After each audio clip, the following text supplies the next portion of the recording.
Baik, bismillah. Menurut Zai, apa hukumnya sholat sunnah tapi berjamaah? Apa boleh? Soalnya dengar-dengar kalau sholat sunnah nggak boleh berjamaah. Sholat sunnah apa dulu? Karena ada sholat sunnah yang disunahkan dilakukan secara berjamaah seperti Idul Fitri, Idul Adha, terus juga istisqa, gerhana, tarawih. Itu kan disunahkan secara berjamaah. Adapun seperti sholat sunnah qobliyah, ba'diyah, sholat sunnah duha, itu sifatnya sendiri. Tapi ada hadis Nabi yang menceritakan seperti ini. Jadi Nabi Muhammad itu lagi sholat duha.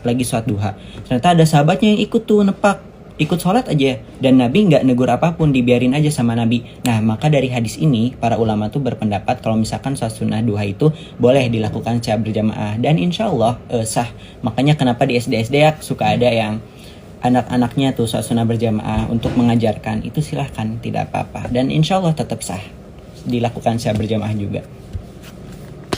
Gimana cara hijrah walaupun kita dalam keadaan bukan dari lingkungan pesantren?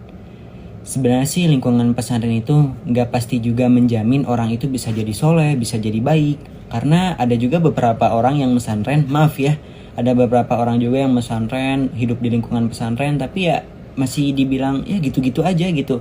Cuman beberapa persen doang yang dia terapin selama dia belajar di pesantren.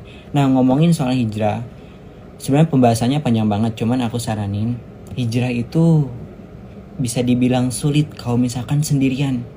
Hijrah itu butuh partner, hijrah itu butuh guru, hijrah itu butuh teman yang selalu mengingatkan dalam kebaikan, beneran. Karena kalau misalkan sendiri bisa sih sebenarnya, cuman godaannya itu guys, kalau misalkan ke teman-teman lagi hijrah itu godaannya berat banget. Makanya kita butuh partner untuk mendorong kita, untuk menyemangati kita.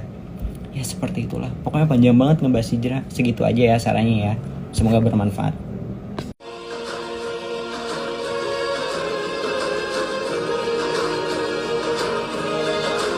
Anta nurullahi fajran jita ba'dal usri yusran Rabbuna a'laka qadran ya imam al-anbiya'i Anta fil wijdani hayyun Anta lil aynaini dhayyun Anta indal hawdiriyun Anta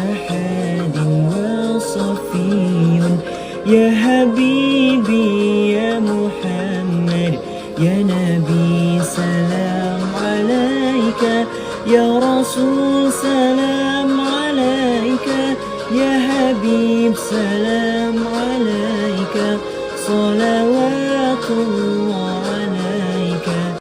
Kak Zai kasih pelajaran tentang Islam dong. Oke, ini ada sedikit tips biar teman-teman pengen sukses di usia muda dan juga bisa mengatur waktu dengan produktif di usia sekarang.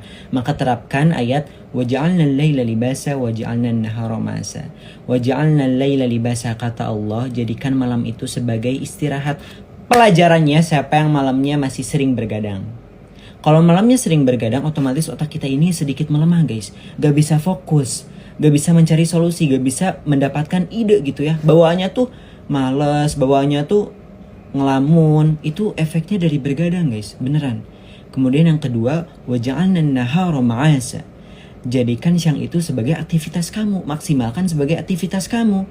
Jangan siang-siang itu, pagi-pagi apalagi ya dipakai tidur, ataupun sore dipakai tidur gitu ya. Siangnya dipakai ngelamun, gak ada kerjaan.